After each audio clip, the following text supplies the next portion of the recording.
6:45 left in this 3A semifinal. The defending state champion Waterloo East with the lead at 63-59. Now let's take a look at our Norwest key stats.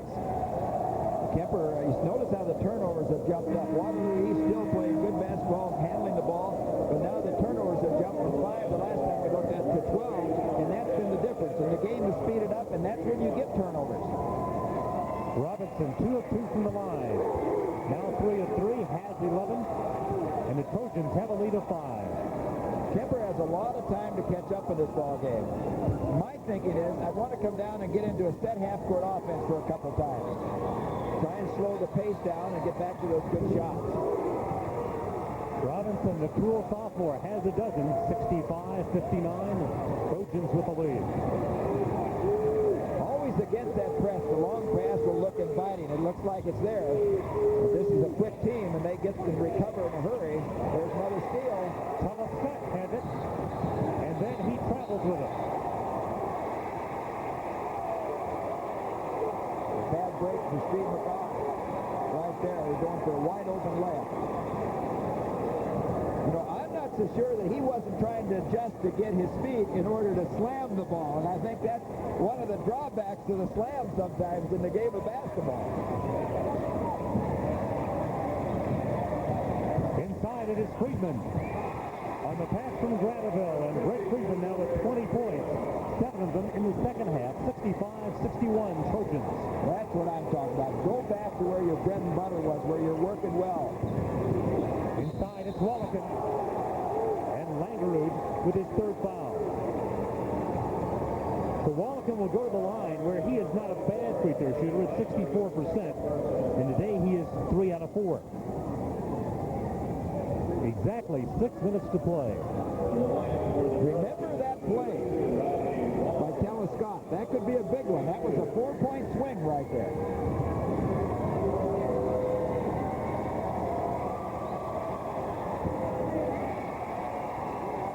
And also, remember this, and Gary, you pointed it out earlier, the Trojans not a very good free throw shooting team. And that's what, if you're Kuemper, if you're behind in the ball game, you have to think about is ending up maybe putting them on the line. As a team this year, only 58% at the line. 30 for Wallakin. 5-point lead for the Trojans, 66-61. Wallakin's a super kid, not only a player, but a student and just a nice personality kid.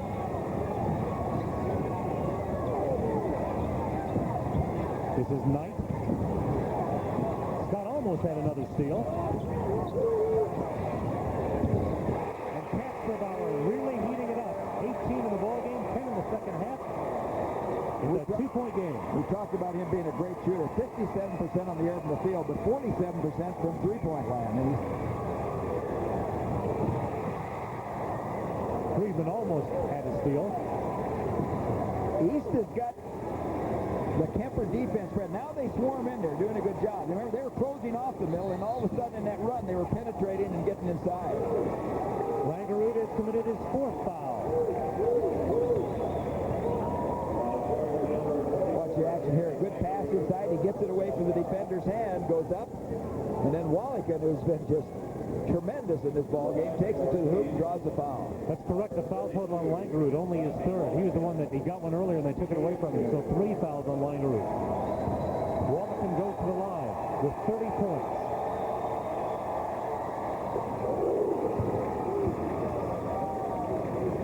I think right now in Wallakin, Steve McGraw has the guy that he'd like up there. He's the senior. He's been down here 3 years as a starter. Even though 64% shooter, you like him at the line. We talked about them not being a very good free throw shooting team. They're 5 of 6 so far in the 4th quarter. Alan Custer now has been having Casper Bauer bring the ball up. He doesn't break you down, but he just controls it. Don't take it away from him very often. And that is Casper Bauer. Good pass. Oh, what a pass. Boy, he did a good job of avoiding an offensive foul. He jumped away and still was able to get the pass. He is a heady basketball player. Knows how to play. Galloway. Casper Bauer gambled that time. You want to keep those guards in front of you. When you let them penetrate, get by you, you have problems. trails by 4.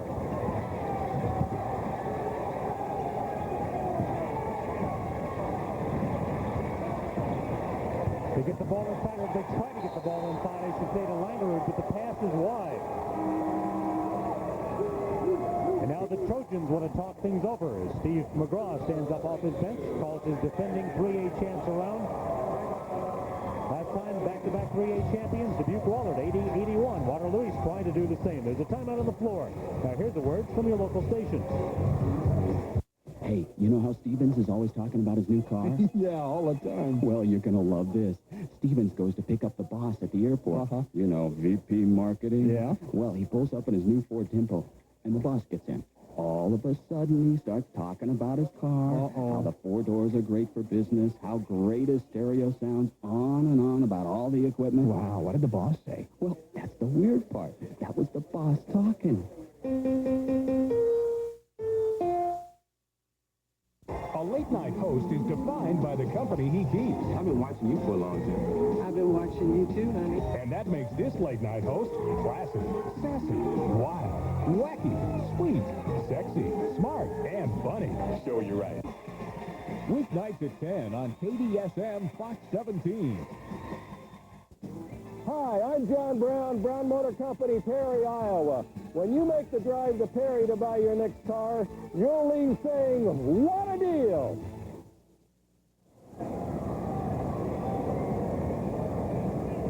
As we come back, let's look at a replay of the pass, as good a pass as you'll see. Watch Kasperbauer as he goes into traffic right here. Watch here. He plants, jumps to the left, away to avoid the offensive foul, finds the open man underneath. Right there to Friedman, gets the 2 points. Waterloo East with the lead and the ball. They're up 70-66. The turnovers mounted up in the second half, and that's a factor.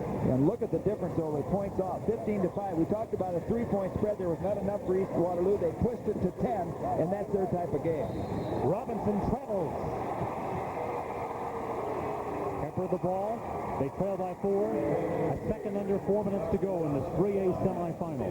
Larry, I was looking at the monitors. We were running the replay and didn't see East get in the game, but I was figuring after that timeout that probably East comes out with a 4-point lead. McGraw calls the timeout and looks to spread them out and try and take advantage of the quickness in one-on-one. Let's see if it happens the next time down.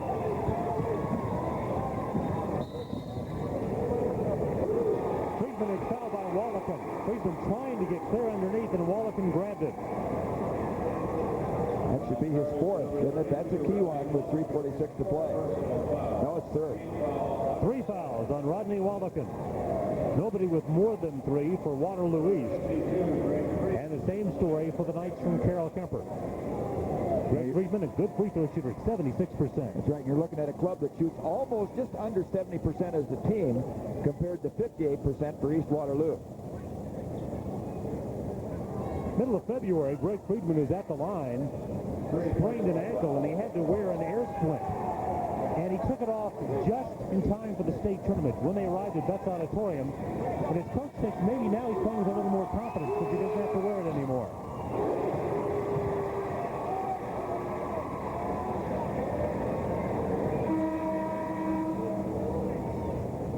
Langerud back in. Steyert, who's done a good job off the bench, checks out.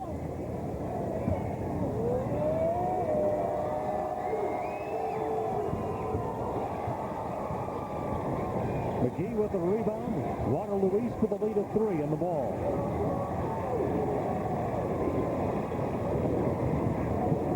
Galloway around Kasperbauer. Nice dish off. And Wallakin finishes it off the second time. Boy, I tell you, he is tough. We're going to have to keep him off the glass. But when you penetrate, see, it draws the other defenders in to help, and then that frees up the offensive players to get on that offensive glass without somebody being able to really check them well. Wallakin now has 34 on the drive. It's Friedman. Nice play. 25 for Friedman. 72-69. Waterloo East. Just over 3 minutes to go. And Wallakin that time on a cleared side. Kasperbauer is dropping off for Galloway, which I think is smart. They're going to beat you. Now, he can shoot the outside shot, but you know what they want to do right now. They want to get it inside right there. And it works. 36 for Rodney Wallakin. A 5-point lead for the defending state champion Trojans. Kasperbauer for three. Paul Knight on the putback. Well, both teams hurting each other on second chance putbacks right now. Kasperbauer goes to the ball, gets his third foul. But again, Waterloo East, even though today, especially in this fourth quarter, they've been a good free throw shooting team, the percentages was putting them on the line. Well, and now you got Galloway, see, with 42% there. So they may say early, let's get them early while we're behind here before they can hide those people and take the ball out of their hands.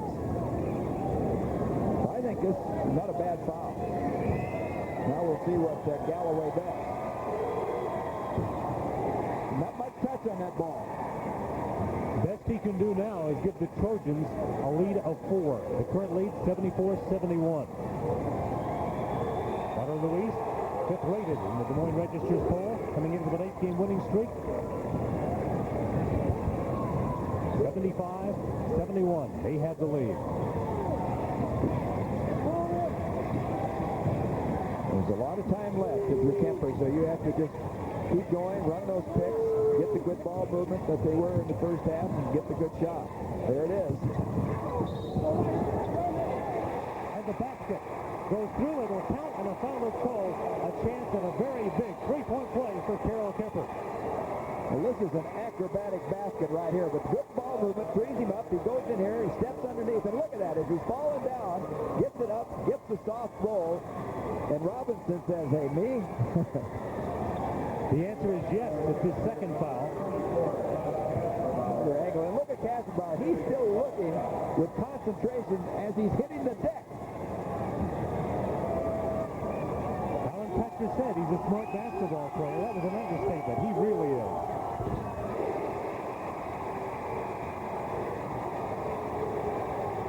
Kasperbauer with 22. The Waterloo East lead is 1. And there's the story on the time.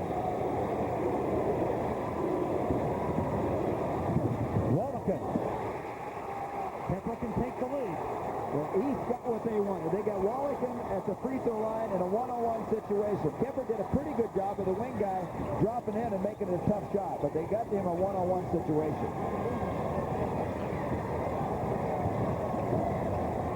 Friedman takes Wallaken inside. Thomas Scott has the rebound. Yeah, that's what he's in there for, rebounding and playing defense. His point total will never be impressive. But he has come up with some steals, some rebounds, and here's Kasperbauer with his fourth foul. Robinson just a sophomore, and he shoots about 68%. And he's perfect today, 4 of 4. Steve McGraw, and just off to his right, the new head football coach of Waterloo East, now the assistant basketball coach, and Brian Jones. He's going to replace Roger Kittleson, who has decided to step down. Will continue to teach, though.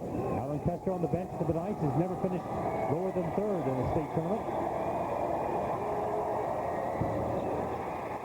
Well, I'm going to say it now anyhow. I was going to say, regardless of what happens here, I would have wanted to wait and not put this guy on the line, but tried to get Scott or Galloway because you had enough time. He gets 1 out of 2. 13 for Robinson. It's a 2-point lead for the Trojans with 1:15 to go. You're Kuemper, you got to watch the passes, make them crisp. East Waterloo always looking to dart out and make steals, so you got to make sure it's open. Friedman has been hot, and they had the ball in his hands for a moment. East Waterloo doing a good job. They're taking the middle away. Bill Lifer just sticks the game, but not about to take a shot there. No, actually, Robinson left his man to help off and defend in the middle and then recover. Kasperbauer has a chance to tie the game at the free throw line. Wallaken has drawn his 4th foul, so a significant play on both ends. Yeah. Watch here. And you see what happens. Wallaken goes after him. Kasperbauer is shooting that ball, falling away. His momentum took him in. If he could have gone straight up in the air, Wallaken that is, that would have been a tremendously tough shot for Kasperbauer. But I've seen him knock down some tough shots this whole game. He needs both free throws to tie it up. East Waterloo, if he hits this one, it'll be a tie game. Tough for them, I think, to sit on a ball for 40 seconds. They're not usually geared that way. Casper Bauer on the miss, and Waterloo East with the ball, a 1-point lead as you look at the final seconds. And again, Robinson will go to the line. This time the foul on Granville, and that's his fourth.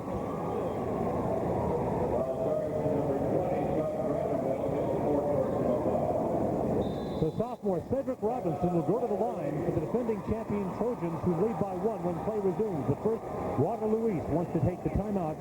We'll keep it right here, Gary Thompson, as you look at Waterloo East and what Steve McGraw will be plotting here. What type of things will they be discussing? Well, he's setting up now, depending on what you do on the free throw situation. It's whether you hit one, how you're going to defend, or whether you get two and have the three-point lead. So that's what he's looking here. He's also trying to remember to tell his people if they score, or depending on the score, what happens is we want to keep the ball in the hands of Robinson. You do not want to find it with Galloway. He's going to stay in there for defense, and they want to hide him and Scott away because of their free throwing ability or lack of free throwing ability. Another thing to keep in mind as you look at Alan Custer on the Carroll Kemper bench. Carroll Kemper has only one three-point goal in this game, but they are a 45% three-point shooting team. The reason for that is that East Waterloo and that pressure, they're always hawking you. You don't get that many chances to just set up and shoot the three-point. In fact, Casper Bauer took one maybe a minute and a half ago, and he took it real quick in order to get it when they were 3 down. But if they need it in the stretch, Casper Bauer is 47% at three-point range, Granville 44% at three-point range. Robinson with 13 points from the line, 5 of 6. Well, Coach McGraw says that this kid, Robinson, is better than Terry Woods that played at Iowa State. That's when they were both sophomores at the same period of time. That's quite a compliment. And about the same size. Robinson at 5'7". It remains a 1-point game.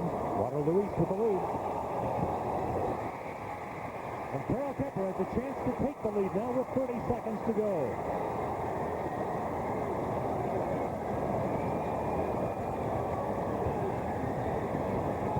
Casper Bauer, number 34, one of their hot shooters, Friedman the other. Casper Bauer takes it to the hole. And Carroll Kemper has one more opportunity with 12 seconds to go. Without that one opportunity more, Casper Bauer would really been sick if this game ends up in a win with nothing happening from there on, because he had the good drive, he had the good second attempt, and they just rolled in and out. But now a third attempt for Carroll Kemper with 12 seconds to play. Kemper got exactly what they wanted. Remember we talked about Casper Bauer not quick, but they'll put him in one-on-one situations because he has that ability and smartness to get you. And that's what he did. He got the drive, and you're looking at Alan Custer right there. He got exactly what he wanted out of the play. It just didn't come down. In fact, they got the second attempt there on the kickback. Now they got one last chance maybe. Alan Custer brought 3 teams to state in the 70s with Alton, never finished lower than third. He was an assistant coach when Carroll Kemper last won in 85, and now he's trying to come up with a basket that would send his team into the finals.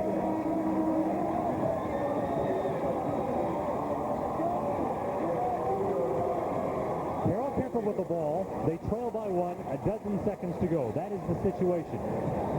Should there be a tie ball, the possession arrow right now favors Carroll Kemper.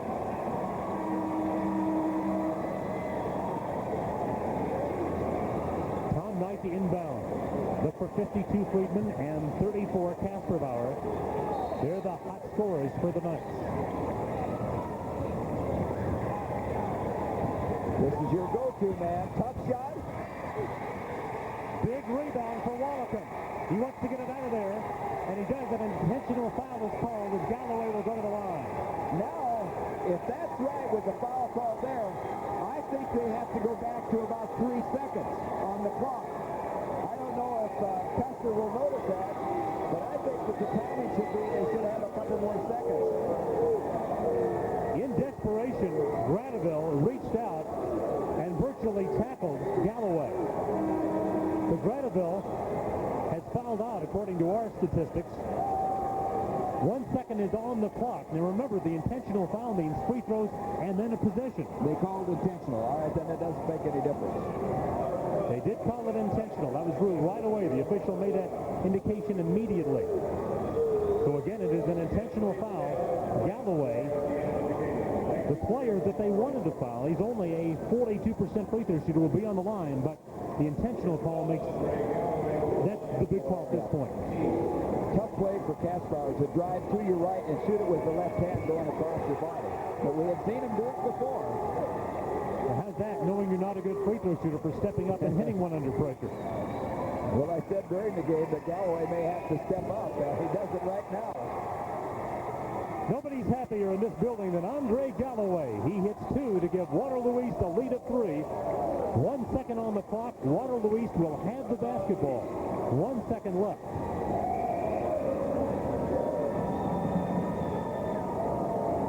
Steve McGraw talks to his basketball team.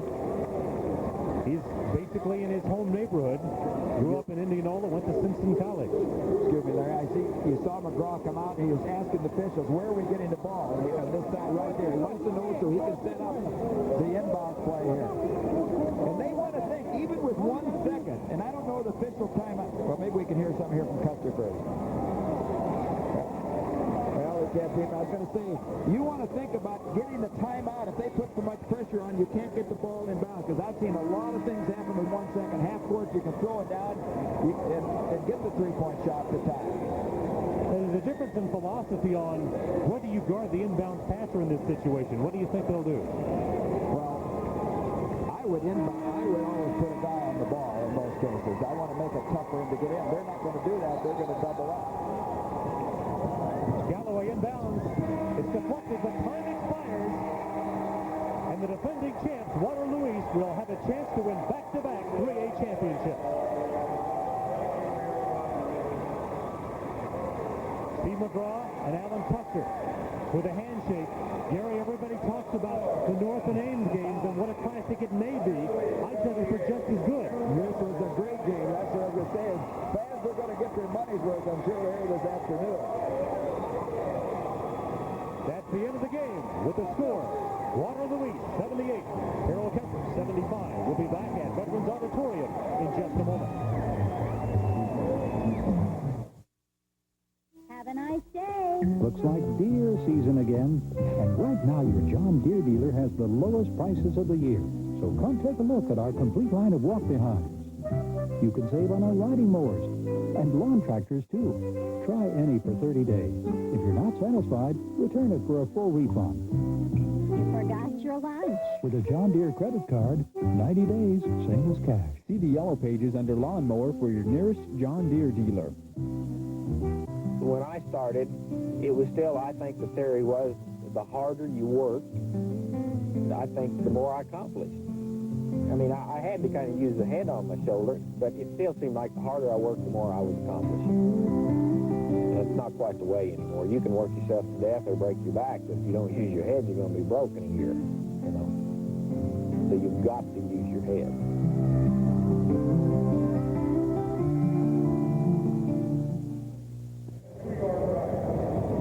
Waterloo East has won their 20th game of the year and advanced to tomorrow night's 3A championship with a 78-75 win over Carroll Kemper. For Waterloo East, the leading scorer with 36 points, Rodney Waldekin. For Carroll Kemper, Greg Frieden with 25 and Todd Kasperbauer with 23. Gary, we take a look at the Waterloo East victory, and I'm not sure there was a player who was on the floor that didn't have something to do with his three-point victory. But you look at the obvious one, Waldekin, he had lots of help. Robinson really exploded in the second half. I think he had 9 points in the second half and was able to penetrate. And I think Steve McGraw, you know, the injury to Tyrone Williams. Well, let's look now. We see the handshake of the two coaches right here. They say, hey, we're in this thing again. We got a chance to make it back-to-back championships. And on the other hand, if you're on the bench for Carroll Kemper and Alan Custer, your team couldn't have played much harder. No, and you got just what you wanted there with 15 seconds left. You get Kasperbauer on the drive, and you look at Steve again, giving him the old thumb signal, a lot of adrenaline going there, but Kasperbauer had the drive and the follow shot, just did not convert him. But as a coach, that's what you try and do. You try and put your team in a position to win, and that's all you could do.